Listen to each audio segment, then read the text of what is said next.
Hello there, selamat datang kembali di channel gue, Davi Aris.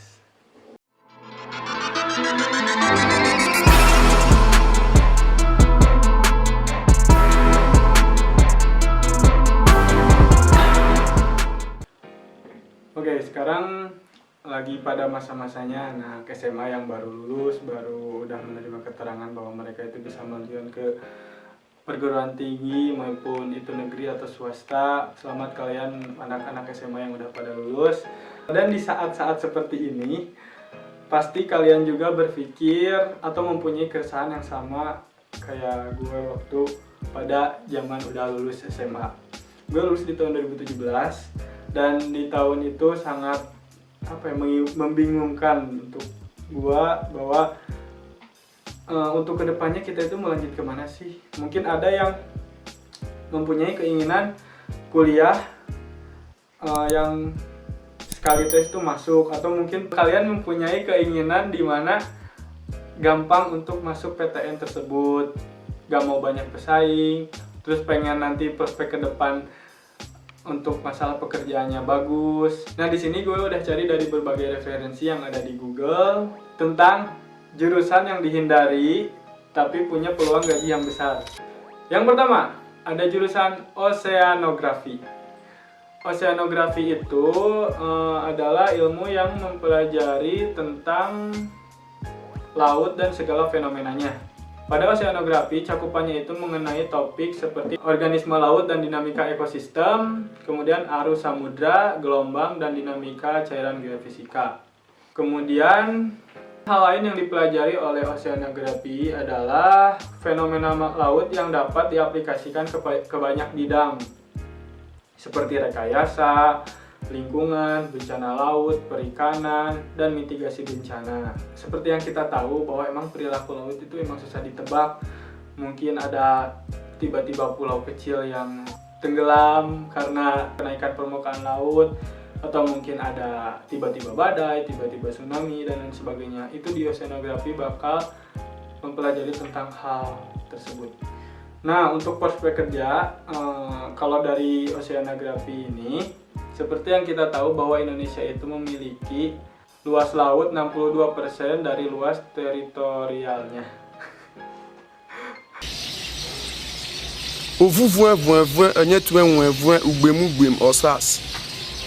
Hal ini membuat sumber daya pesisir dan lautan menjadi sumber devisa yang penting dan bermanfaat bagi pembangunan nasional. Jadi kalau ditanya soal prospek kerja, bisa dibilang lulusan oceanografi ini bakal punya masa depan yang cerah.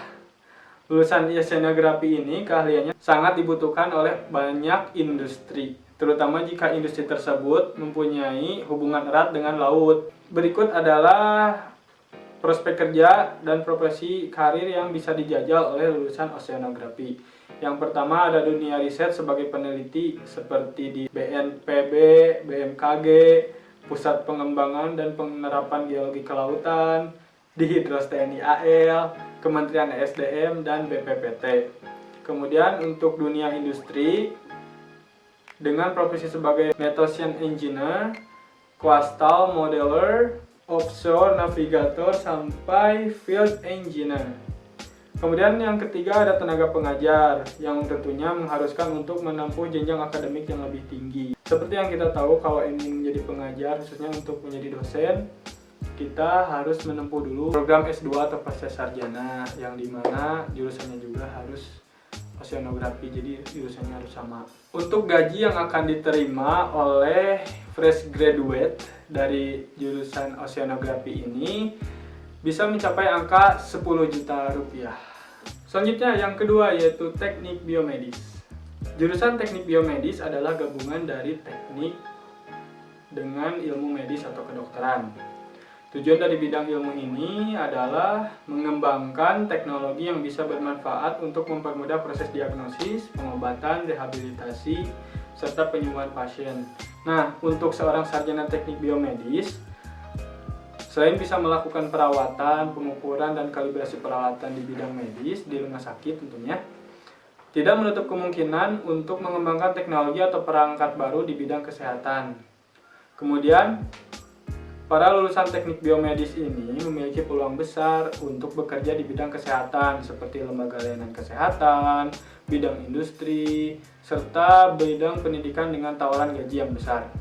Untuk tawaran gaji yang besar tersebut, kita ambil contoh di Amerika Serikat.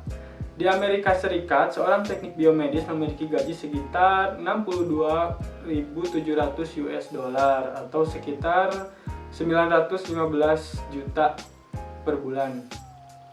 Nah, melihat bisnis di bidang kesehatan Indonesia yang semakin meningkat, nggak menutup kemungkinan juga lulusan jurusan ini akan ditawarkan gaji dengan angka yang fantastis.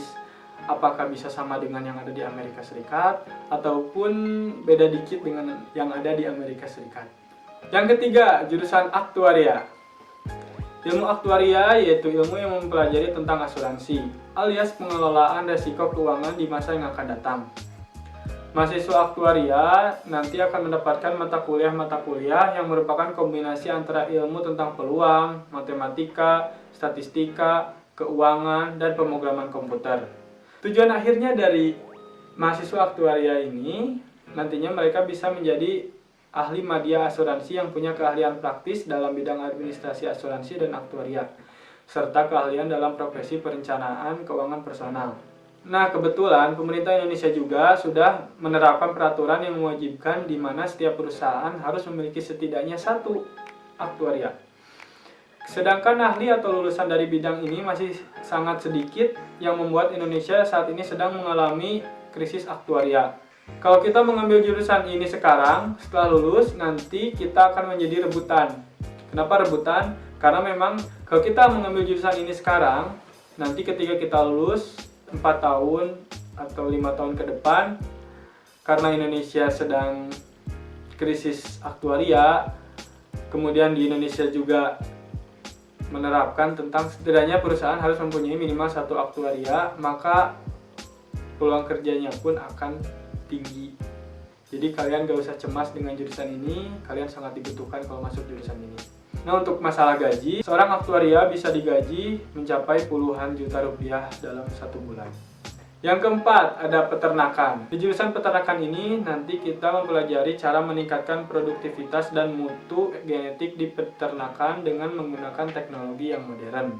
Gak heran nanti kalau lulusan dari jurusan ini akan sangat diharapkan untuk mengatasi krisis daging di Indonesia serta meningkatkan kualitas hasil ternak yang bisa diekspor ke luar negeri. Nah, lulusan mahasiswa peternakan ini bisa juga bekerja di berbagai industri seperti industri produksi peternakan, industri pakan ternak, industri obat hewan, industri pengobatan pangan asal ternak, dan industri pengolahan limbah. Bahkan peluang kerjanya pun tidak hanya di industri yang tadi disebutkan. Lulusan peternakan ini bisa bekerja di instansi pemerintah mulai dari Kementerian Pertanian, Kementerian Koperasi, Kementerian Perindustrian, hingga Kementerian Lingkungan Hidup.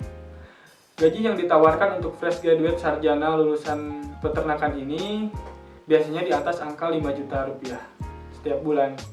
Lumayan lah untuk fresh graduate di atas 5 juta. Itu di atas, bukan di bawah, tapi di atas 5 juta. Kemudian jurusan yang kelima atau yang terakhir ada jurusan Batra. Jurusan Batra ini adalah jurusan yang berkaitan dengan pembuatan obat-obatan tradisional. Mungkin kalau kita sebagai orang awam, kita taunya kalau obat-obatan tradisional itu diajarkan dari orang tua atau nenek moyang atau turun-temurun dan sebagainya lah. Maksudnya tidak ada di universitas. Tapi emang kenyataannya ada di Indonesia yang membuka jurusan Batra ini. Untuk universitas yang membuka jurusan ini, yang pertama ada di Universitas Airlangga. Di Universitas Airlangga ini membuka program studi D3 dan D4 tentang pengobatan tradisional atau sering disingkat Batra. Kemudian ada di Universitas Indonesia. Di Universitas Indonesia program studinya yaitu program studi herbal. Namun prodi ini hanya bisa diambil oleh program pasca sarjana. Jadi bagi mahasiswa yang ingin masuk ke jurusan Batra tapi pengennya di Universitas Indonesia, harus menempuh dulu S1 dengan di bawah rumpun ilmu kesehatan dan sains. Nantinya bisa melanjutkan ke jurusan Batra di S2. Nah, untuk lulusan Batra ini, kalau peluang kerja di masa depan, kita bisa meracik berbagai ramuan herbal baru yang nantinya resep tersebut akan dibeli oleh produsen besar. Dengan menjual resep tersebut kepada produsen besar, nanti kita akan menerima royalti yang besar setiap bulannya dari para produsen. Bahkan kalian sebagai lulusan Batra ini yang sudah menjual resep kalian kepada produsen besar bisa menerima uang royalti sebesar ratusan juta rupiah. Wow. Nah, tadi adalah jurusan-jurusan yang sepi peminat tapi memiliki gaji peluang yang besar. So, semoga ini bisa menjadi referensi kalian yang mau melanjutkan ke universitas di mana mungkin ada ketakutan, takut gak masuk karena kalah saing atau gimana, atau mungkin ada yang mempunyai minat ke jurusan ini. Semoga ini bisa menambah referensi. Semoga kalian yang mau tes atau mau SBMPTN bisa lancar dan masuk ke universitas serta jurusan yang kalian cita-citakan. Segitu aja video yang gue sampaikan, semoga bermanfaat. Jangan lupa like, comment, and subscribe, dan juga share ke teman-teman kalian. Oke? Bye.